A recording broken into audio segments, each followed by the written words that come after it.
사무엘상 21장 9절에서부터 14절까지 봉독합니다. 여호와께서 다윗의 선견자 갓에게 이르시되 가서 다윗에게 말하여 이르기를 여호와의 말씀이 내가 네게 세 가지를 보이노니 그 중에서 하나를 택하라. 내가 그것을 네게 행하리라 하셨다 하라. 가시 다윗에게 나아가 고하되 여호와의 말씀이 너는 마음대로 택하라.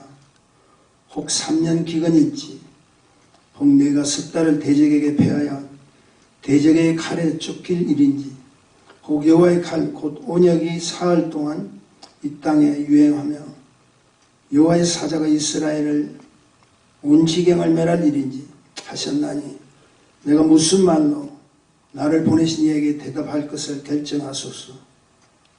다윗이 갓에게 이르되 내가 공경에 있도다. 여호와께서는 국률이 심히 크시니 내가 그의 손에 빠지고 사람의 손에 빠지지 않기를 원하나이다. 이에 여호와께서 이스라엘 백성에게 온역을 내리시며 이스라엘 백성이 죽은 자가 7만이었더라. 거룩하신 주님 안에 감사합니다. 허락하신 말씀을 통해서 은혜를 받기를 소원합니다. 우리의 모든 생각과 우리가 품고 있는 모든 것을 주께 맡겨오니 이 시간 함께 하셔서 하나님의 영광만이 드러나게 부족함이 없도록 축복하옵소서. 예수님 이름으로 기도합니다. 아멘. 이번 주일은 고난의 행진 그리고 십자가의 죽음을 감당하기 위해서 우리 주님께서 직접 예루살렘 성으로 입성하는 종려주일입니다. 주님을 환영하기 위해서 종려나무 잎을 흔들면서 그를 맞이했던 종려주일. 예루살렘 입성을 통해서 우리에게 주는 교훈이 있습니다.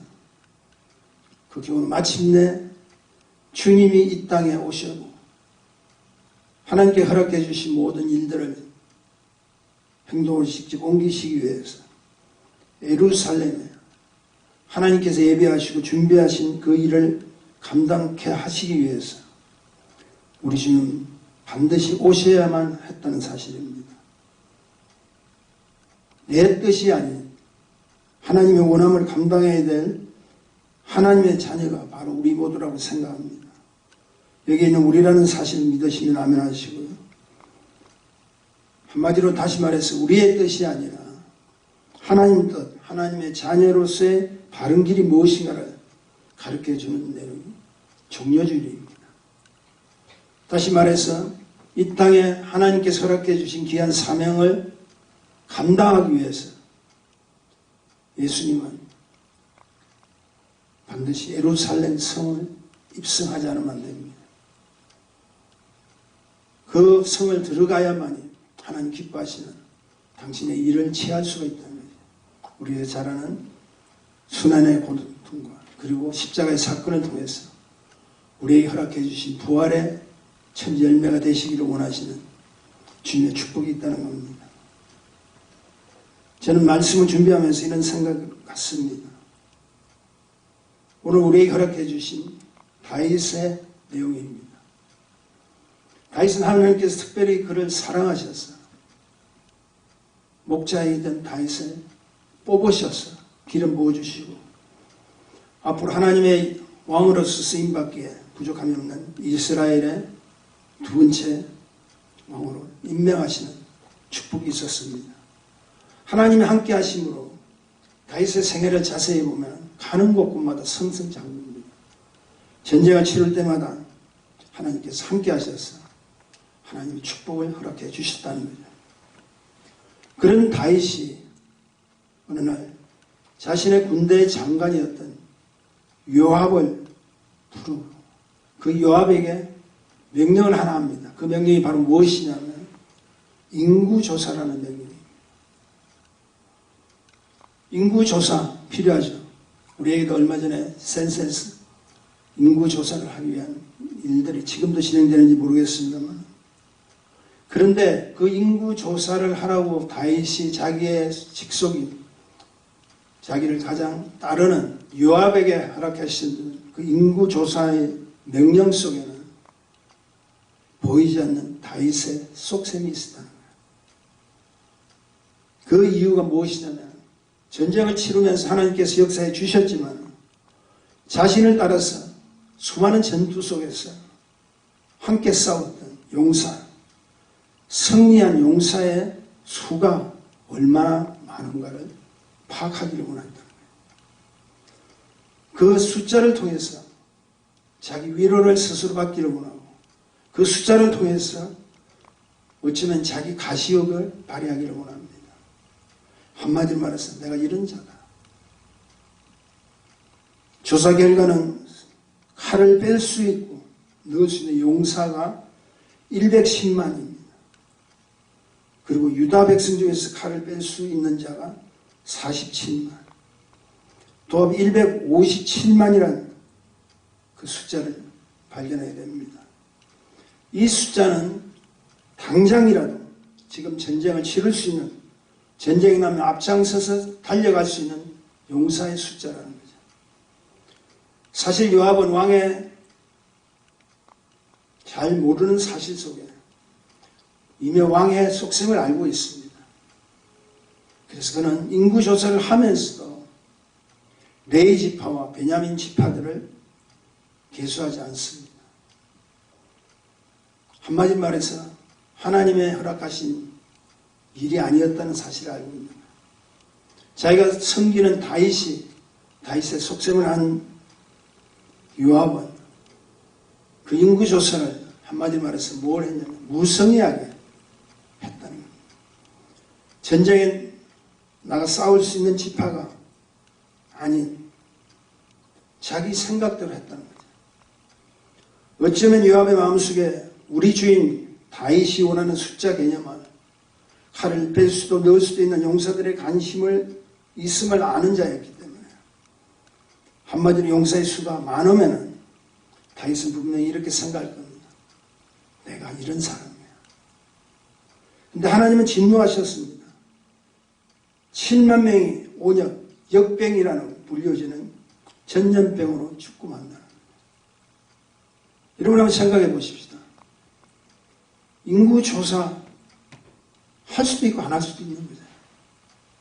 그것이 무슨 큰 잘못이라고 할 수 있겠습니까? 근데 출발이 잘못된다. 우리가 오늘날 어렵고 힘든 이 가정 속에서 하나님이 허락하신 존재 속에서 하나님이 허락하신 하나님의 백성으로서 살아야 할 그 이유 속에 내 뜻이 대두되면 안 된다는 거예요. 다윗의 출발은 이렇습니다. 역대상 21장 오늘 본문의 1절이죠. 사단이 일어나 이스라엘을 대적하고 다윗을 격동하여 이스라엘을 대수하게 하니라. 놀라운 사실입니다. 사단이 일어나서 악한 원수가 일어나서 이스라엘을 대적하고 다윗을 격동시켰다는 거예요. 우리 여기서 굉장히 중요한 사건이죠. 나의 하나님이 원하시는 뜻이 아니라 나의 뜻으로 사단은 조정하고 있다. 우리가 하나님을 섬기고 하나님 일을 감당하면서도 우리 때로는 내 뜻이 대두됩니다. 내 사랑이 대두됩니다. 속지 말아야 됩니다. 첫 출발이 무엇입니까? 사단 때문에 사단이 왜 다윗에게 그런 걸 하겠습니까? 다윗을 통해서 교만의 영을 주기를 원하고 다윗을 통해서 하나님을 불신케 하고 다윗을 통해서 마침내 하나님을 떠나는 사람들을 만들기 위해서 그 조종자로 다윗에게 사단이 역사하신다. 여러분 속지 말아야 됩니다. 오늘날 우리에게 지금 어렵고 힘든 가운데에서 이단 교회가 나오고 이단의 리더들이 나오는 그 이유가 뭡니까? 사실은 다 자기 교만에서부터 시작돼요. 하나님의 일을 하지만 우리는 절대 교만해서는 안 됩니다. 하나님 일을 하기를 원하지만 먼저 하나님 앞에 당신의 명령을 듣지 않으면 안 됩니다. 다윗이 사단에 돌아버렸어요. 여러분 꼭 기억하세요. 신앙은 자기 성취가 우선이 아니라 하나님의 뜻이 우선입니다. 그렇다면 다윗의 속성이 무엇일까요? 다윗의 실수를 무엇이라고 정의합니까? 첫째, 섬김의 교만입니다. 섬기는 것은 좋은데 그분을 만났고 그분의 백성이 되었기 때문에 당연히 섬겨야 되는 것은 당연한데 그 섬김이 겸손이 아닌 교만으로 시작되었다. 그것은 성령께서 허락해 주신 마음이 아니겠죠. 진정한 섬김이 아니겠죠. 다시 말해서 자신도 모르는 자기 가시욕에 사로잡히고 있다. 아, 내가 이런 열심히 다니냐. 내가 이렇게 섬긴 자 아니냐. 다윗을 보세요. 정말 열심히 하나님을 섬긴 자입니다. 하나님의 뜻에 순종한 자입니다. 하나님의 말씀이라면 그 뜻을 따르기를 원했던 자입니다. 수없이 자기를 해방하고 자기를 쫓기를 원했던 사울왕을 지책에 두고도 하나님의 뜻이 아니기 때문에 사울왕을 살려놓는 오로지 모든 신앙의 목표가 그분의 뜻에 의해서 그분의 원함에 의해서 쓰임받는 종이 순종하는 종이 바로 다윗이었다는 거예요. 우리가 잘 아는 사무엘상 17장에 보면 골리앗을 향한 다윗의 하나님 허락해 주신 귀한 역사가 우리는 기억합니다. 그때 시작했을 때 다윗을 한번 생각해 보세요. 아주 순수한 마음이었다. 체격적으로나 무기적으로나 어찌 그 어린 소년이 블레셋 군사의 대장인 골리앗과 상대할 수 있겠습니까? 그러나 아주 순수한 다윗의 그 심령에 우리의 심령을 주재하시는 하나님께서 역사를 해 주시기 때문에 다윗이 능히 그런 일을 할 수 있었다는 거예요. 하나님 뜻을 따르는 자입니다. 우리 주님의 초림 때 한번 생각해 보십시다. 우리 주님이 첫 번째 이 땅에 오셨을 때 초림이라고 그러죠. 그분을 만난 자들은 누구입니까? 소수의 목자입니다. 그뿐 아니라 소수의 먼 나라에서 별을 보고 찾아왔던 동방박사입니다. 그리고 오신 메시아를 성전에서 끝까지 기다리시는 시므온과 안나라는 여인을 우리가 잘 압니다. 그런 정도가 초림 예수를 만났다는 거죠. 근데 여기서 우리가 한번 생각해 보십시다. 참으로 아까운 것은, 안타까운 것은 메시아가 반드시 오실 것이라고 그렇게 기다리고 기다리는 대망사상, 그 대망사상을 가진 유대의 종교 지도자 그리고 유대의 왕, 그들은 초림 예수를 만나지 못했다. 오히려 그들은 하나님 믿는다 해도 정작 오신 그 주님을 만나려고 애를 쓰지도 않았다. 동방박사가 헤롯 왕에게 하늘의 별을 인도받고 왔다는 그 사실 속에 그들이 대망하는 그 메시아를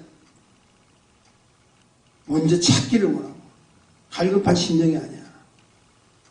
하나님 뜻을 따른다고 하면서도 하나님의 뜻, 하나님 원함에는 관심이 전혀 없고 그들의 위치와 그들의 생각을 고수하기를 원하는 그 자리에서 내려오기를 원치 않았던 겁니다. 다시 말해 믿음의 본질이신 주님을 잃어버렸다는 겁니다. 지금 격변하는 전 세계의 어려운 상황을 여러분 잘 아시지 않습니까? 우리의 모든 관심이 마지막 때 우리 주님이 다시 오실 그때를 기다리는 대로 초점 모아져야 되는 이런 가운데서 전혀 무관한 사람들이 얼마나 많습니까? 믿음의 본질이신 그 주님이 나의 삶 속에서 떠나가는 것을 이미 느끼면서 하나님 말씀에 순종하지 못하고 나아가는 사람들 얼마나 많은지 모릅니다. 그래서 우리 주님은 섬김의 그 겸손한 직접적인 본을 보여주시기 위해서 이 땅에 내려오셔서 제자들을 선택하시고 그 제자들과 함께 3년 가까이 다니시면서 직접 제자의 발을 씻겨주시고 그리고 겸손의 절정이신 십자가의 사건을 친히 감당할 수 있습니다.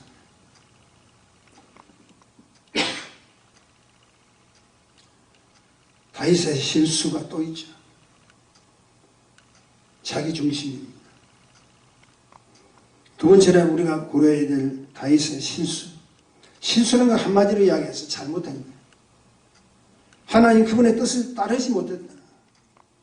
그래서 다윗의 실수 두 번째는 자기 중심이었다. 은혜를 받은 자는 옛것을 버린 새로운 생명으로 산 자가 은혜를 받은 하나님 백성입니다. 그러므로 우리의 이 고백 속에는 과거를 묻지 말아야 해요.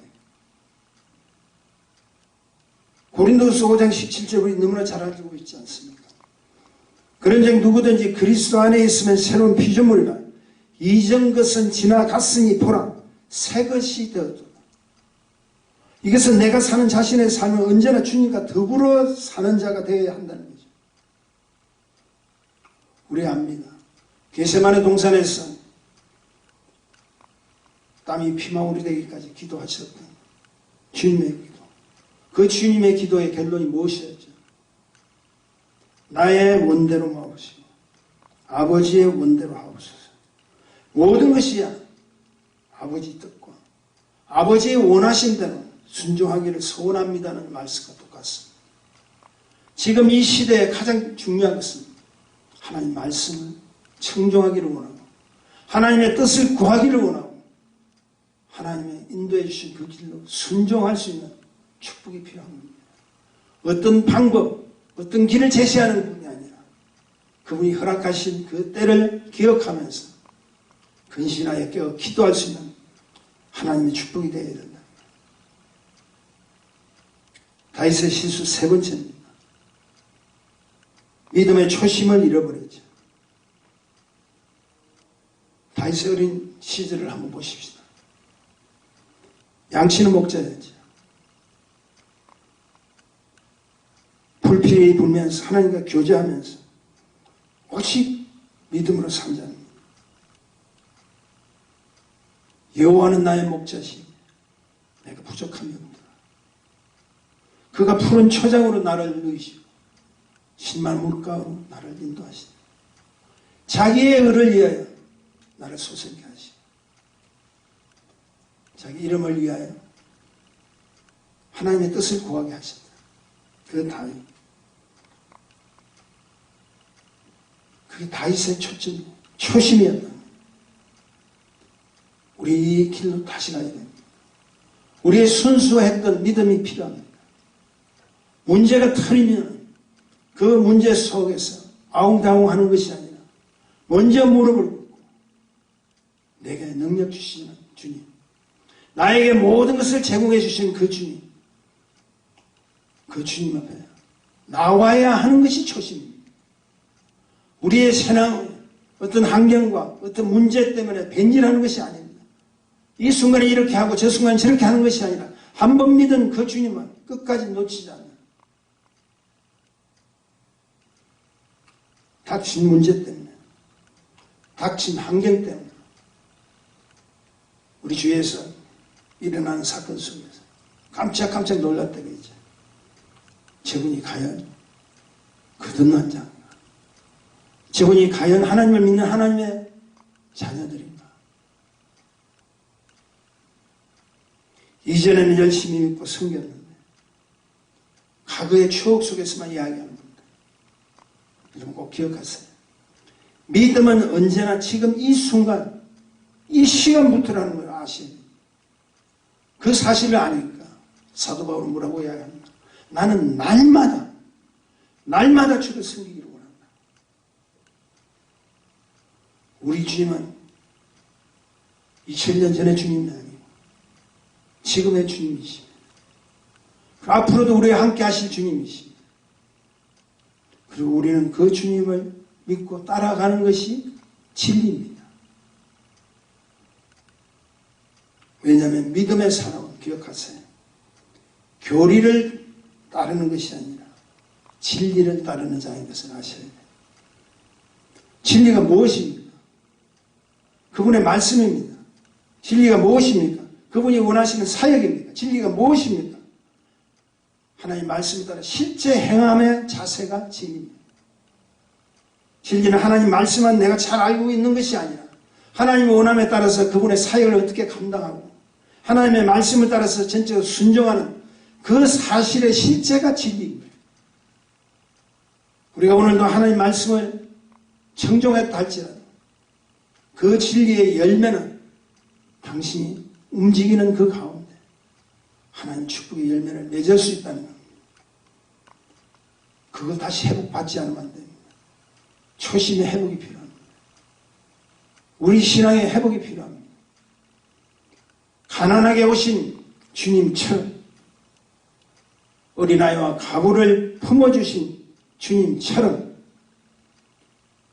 천하보다 귀한 잃어버린 한 마리 양을 찾는 주님처럼 세리와 가늠한 여인 편에 섰던 주님처럼 자신의 머리 둘 곳이 없어 강야에서 잠을 청하신 주님처럼 그리고 마침내 십자가에 매달려 우리의 모든 죄값을 치르시고 죽기까지 하셨던 그 주님처럼 드디어 부활의 승리를 통해서 모든 것을 회복케 하신 그 주님처럼 살아야 되는 것이 초심을 잃지 않는 하나님 백성의 삶이라고 생각합니다. 그렇게 살고 그렇게 사역하고 그렇게 하나님 기뻐하시는 그 일을 감당할 때 우리의 신앙은 더욱더 강건해지고 주님께서 기뻐하시는 그 일들을 인도함을 받을 수 있고 허락하신 진리의 말씀을 청종할 수 있는 그 말씀 속에서 내가 잘할 수 있는 보세요. 지금 교세 널리기에 힘을 쏟고 교회가 정치에 참여하고 교회 근무를 상상도 할 수 없는 하나님 나라의 왕국을 이 땅에서 가시하듯 죄송합니다. 담임 목사님 한 분 만나려면 비서진을 통해서 몇 차례 거쳐야 그 담임 목사를 만날 수 있어요. 그런 현실 속에 살면 안 되죠. 초심이라는 게 뭡니까? 주님이 이 땅에 오셔서 핍박받고 주님이 이 땅에 오셔서 하늘의 메시지를 전하고 주님이 이 땅에 오셔서 십자가에 마침내 우리의 죄값을 치르기 위해서 죽으시고 그리고 마침내 사흘 만에 죽은 자 가운데서 다시 살아나는 그 부활의 실제가 지금도 우리의 실제가 되게 됩니다. 과거에 졌는 것이 아니라는 거예요. 그리고 믿음의 고백 속에서 나는 날마다 죽노라고 고백했던 바울의 고백처럼 우리의 믿음의 고백을 이루어 나갈 때 그 자체가 저는 진리라고 생각합니다. 성경을 아무리 읽고 성경을 아무리 암송한다 할지라도 생명의 진리는 그 말씀대로 사역하는 거예요. 그 말씀대로 나아가는 겁니다. 가난한 주님처럼 우리의 마음도 겸손해야 됩니다. 이 땅에 겸손의 왕으로 오신 그 주님처럼 나의 모든 생각과 나의 마음속에는 주님 기뻐하시는 하나님의 종으로서 쓰임받고 주님이 원하시는 하나님의 그 축복된 교회답게 살아야 돼요. 움직이는 생명의 교회가 하나님 기뻐하시는 실제적인 교회라고 생각합니다. 다윗이 자기를 따르는 그 믿음의 용사들을 세고자 원해서 하나님이 허락하신 명령을 따르지 않냐고 자기 뜻을 했던 그 다윗이 결국 실패할 수밖에 없었던 사실. 그러면은 다윗은 우리의 존재 속에서 잊어버려야 될 텐데 참으로 놀라운 사실은 그런 다윗을 하나님께서 다시 회복의 길을 허락해 주시더라고요. 여기서 여러분 중요한 사실을 발견됩니다. 다윗의 실수, 다윗의 잘못을 발견했다면 이제는 성경을 통해서 다윗의 자랑과 다윗의 실수가 아니라 다윗이 다시 한번 하나님의 축복을 받는 그 회복의 축복이 무엇인가를 기억하지 않으면 안 된다. 다윗의 회복이 있습니다. 다윗은 이 사건 이후에 다시 회복받습니다. 다윗의 회복은 첫째, 자신의 죄를 인정한다. 자신의 잘못을 인정한다는 겁니다. 8절입니다. 다윗이 하나님께 아뢰되 내가 이 일을 행함으로 큰 죄를 범하였나이다. 이제 간구하옵나니 종의 죄를 사하여 주옵소서. 내가 심히 미련하게 행하였나이다 아니라. 여기서 여러분 기억해 보세요. 우리 눈에 확 들어오는 것이죠. 종의 죄를 사하여 주옵소서. 종의 죄를 사하여 달라는 것은 뭡니까? 자신의 죄를, 자신의 잘못, 자신의 실수를 인정한다는 거예요. 신앙생활할 때, 믿음생활할 때 무서운 적이 있습니다. 속이려고 합니다. 자신도 모르게 자신이 가짜에게 끌려다닌다. 진짜는 뭔 줄 아세요? 전능하신 하나님 앞에 나의 삶이 지금 잘못된 것을 고백하고 인정할 수 있는 삶. 다윗이 자신의 죄를 인정했다는 것은 뭘 이야기합니까? 자신은 유대의 지금 최고의 권력자입니다. 왕으로 자리에 앉아 있습니다. 그런 자기가 자신의 권력, 자신의 수치심까지도 쏟아낸다는 것. 내가 이 일을 행함으로 큰 죄를 범하였나이다. 고백하고 있죠. 더 결정적인 사실은 이제 간구하옵나니 무엇을 이야기합니까? 내가 죄를 범했지만 다시 한번 간구합니다. 종의 죄를 사하여 주옵소서. 바로 은혜는 다시 한번 회복의 길로 가는 은혜는 여기서부터 출발되게 됩니다. 그게 회복입니다. 내 것을 포기하지 않고 내 마음의 정직한 영으로 다시 한번 주님 앞에 고하지 못하고 내가 가지고 있는 그 모양을 가지고 회복을 찾는다. 이것은 진정한 다윗의 회복이 아니겠죠. 너무 놀라운 사실은 하나님 속이고 인구조사를 했지만 하나님 종이 와서 그에게 하나님 뜻을 구했을 때 다윗이 첫 번째 했던 이야기가 나의 죄를 사하여 주옵소서. 자신의 죄를 사하여 달라. 저는 이렇게 생각합니다. 이번 코로나 바이러스 때문에 전 세계가 주목하고 또 우리 한국, 우리 조국 대한민국이 어려움을 처하고 있고 그리고 이제 우리가 살고 있는 이 미국이 어려움을 당하고 있는 이 사실 속에서 가장 중요한 것은 내가 하나님 앞에 무엇을 다시 한번 점검받아야 되는가 필요하다고 생각합니다. 하나님이 역사해 주신 모든 걸 다 이길 수 있잖아요.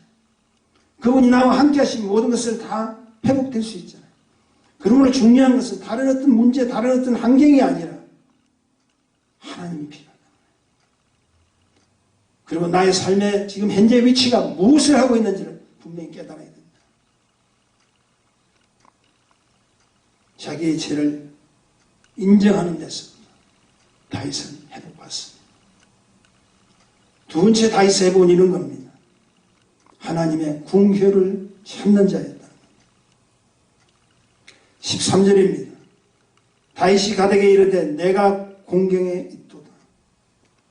여호와께서는 궁율이 심히 크시니 내가 그의 손에 빠지고 사람의 손에 빠지지 않기를 원하나이다.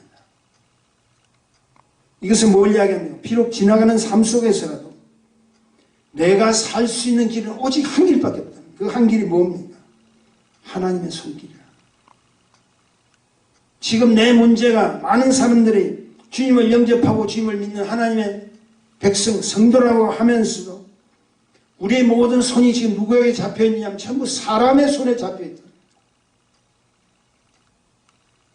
사람이 허락한 환경, 사람이 나를 시험케 했던 그 문제, 사람 때문에 내가 나서려고 했던 교만, 사람 때문에 내가 더 우월해야 되겠다는 자존심, 여기서 사람의 손이라는 것은 세상의 모든 나를 유혹하는 그 조건들을 사람의 손이라고 할 수 있다. 그러나 다윗이 원하는 것이 뭡니까? 나는 하나님의 손에 잡히기를 원한다. 내가 잘못해서 하나님의 손에서 빠져버리고 사람의 손을 잡아버린다면 안 되니까 하나님의 긍휼을 찾습니다. 내가 공경이 있도다. 어렵고 힘들 때. 이 방법은 여호와께서 긍휼히 심히 금하시니 긍휼이 심히 크시니 내가 그의 손에 빠지고 사람의 손에 잡히기를 원치 않습니다. 하나님의 손에 있는 것, 긍휼입니다. 하나님의 손에 있는 것이 무엇인 줄 아세요? 자비입니다. 하나님의 손에 있는 것이 무엇인 줄 아세요? 우리를 용서해야 용서가 그 손에 있습니다. 내 손에 있는 것이 아니라 내 주위에 있는 사람의 손에 있는 것이 아니라 전적으로 하나님의 손에 달려있다. 우리가 어떻게 상대를 사랑할 수 있겠습니까? 우리가 어떻게 원수를 사랑할 수 있겠습니까? 그러나 하나님의 손에 잡힌 하나님께서는 용서, 사랑과 자비하신 그리고 이 땅에 허락하신 평강을 누릴 수 있는 것은 하나님의 손길에서 나오는 거예요. 우리 잘 알죠? 부활하신 후에 우리 주님께서 제자들 앞에 나타나셨을 때 첫 번째 하셨던 말 여러분 기억나세요? 너희에게 평강이 있을지어다. 결국 우리 인생에 해본 긍휼의 하나님밖에 없잖아요. 그러면 어떤 환난 가운데서 오로지 하나님 한 분만 붙드시길 주의 이름으로 축원드립니다. 그리고 이런 고백이 나온다면, 그리고 그 고백대로 저와 여러분이 사신다면 지금 이 시대를 혼탁케 하는 바이러스를 능히 이길 수 있는 백신, 성도의 바이러스를 하나님께서 필요에 따라 공급해 주신다는 거예요. 저는 이 엄청난 바이러스를 이렇게 부르고 싶습니다. 해피 바이러스. 이 해피 바이러스가 움직이는 곳에 두려움도 힘든 삶도 저는 정복된다고 생각합니다. 이 해피 바이러스가 움직이는 그곳에 어둠의 근세가 떠나간다고 생각합니다. 성도의 바이러스는 선한 영향력입니다. 성도의 바이러스는 불쌍한 영혼을 향한 관심과 배려와 큰 도움이 있다고 생각합니다. 기억하십시오. 성도의 바이러스, 해피 바이러스는 바로 우리 자신인 것을 믿으셔야 돼요. 그러므로 내가 먼저 기도하고 내가 먼저 섬기고 내가 먼저 말씀대로 살아야 그곳에 하나님께서 허락해 주신 해피 바이러스가 있는 거예요. 지금 두려움이 만연한 이 세상에 우리가 할 수 있는 것이 뭡니까? 큰일 났습니다. 긴장되네. 두렵습니다 하는 말보다는 주님께서 제자의 앞에 부활하신 후에 나타나셔서 했던 첫 말이에요. 너희에게 평강이 있을지어다. 두렵고 떨던 숨어서 지내던 예수님이 선택한 그 종들에게 나타나셔서 했던 첫 번째 말씀, 너희에게 평강이 있을지어다. 지금 이 혼탁한 시대, 이 순간에도 우리 주님의 허락하신 말씀은 하나밖에 없다고 생각합니다. 평강입니다. 주의 평강 뭡니까? 살롬입니다. 살롬은 무엇입니까? 우리 인생들을 행복하게 해주십니다. 아무리 악한 원수가 공격하는 코로나19 바이러스라 할지라도 하나님께서 허락해 주신 선한 영향력을 발휘할 수 있는 성도의 행복한 해피 바이러스가 번진다면 우리 하나님은 이 땅을 치유하시고 회복하시는 축복이 허락해 주실 줄 믿습니다. 우리가 해야 될 이 시기에 가장 귀한 것은 이제부터 이럴 때일수록 두려워하지 마시고 긴장하지 마시고 실제는 두렵다 할지라도 우리의 목자가 되시니까 주님 사망의 영청한 골짜기를 다닐지라도 해를 두려워하지 않는 것을 주께서 나와 함께 하십니다. 그 함께 하심을 고백하는 목동 다이체가 우리가 하나님의 종들의 사명을 감당하고 그 사역의 실제가 되어주는 하나님의 종들이 된다면 당신의 가정에, 당신의 일터에, 우리 교회에 예배를 드리고 싶어도 드릴 수 못하는 그런 지금 이치에 있다 할지라도 우리의 생각과 마음은 회피할 수밖에 없습니다. 다시 한번 말씀드립니다. 내 뜻이 아닌 주님을 기뻐하시고 주님이 원하시는 그 뜻을 따라가는 성도, 그 성도의 바이러스, 해피 바이러스가 되어서 당신을 만나는 자마다 오히려 두려움이 회복으로 나오고 힘든 일, 다시 한번 주님이 주시는 위로와 평강과 능력으로 말미암아 하나님이 허락해 주신 가장 귀한 행복을 누릴 수 있는 때라고 생각합니다. 오히려 이 어렵고 힘든 때에서 자숙하고 하나님 기뻐하시는 뜻이 무엇인가는 말씀을 통해서 다시 한번 읽고 기도하면서 이 어렵고 힘든 바이러스 때문에 힘든 이 어려움을 극복하시는 저와 여러분이 되시기를 주님의 이름으로 축원합니다. 거룩하신 주님 은혜 감사합니다.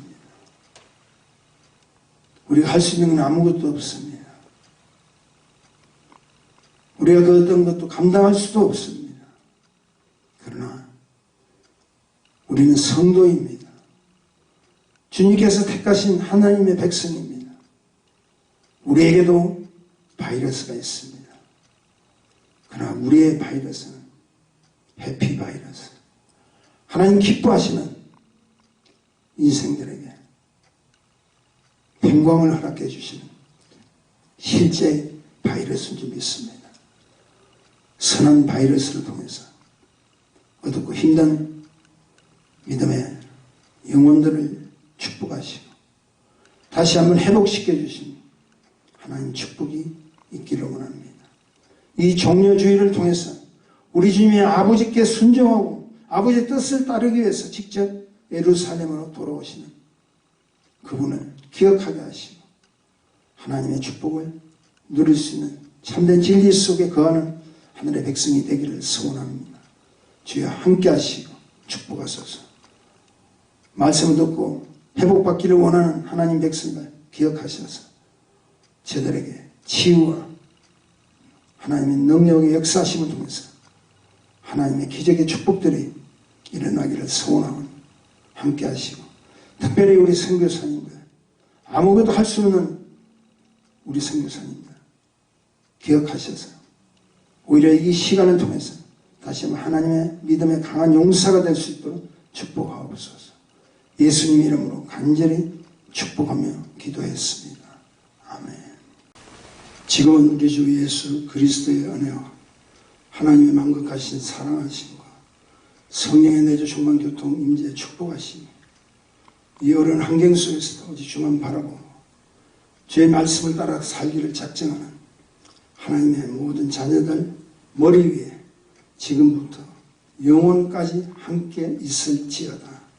아멘.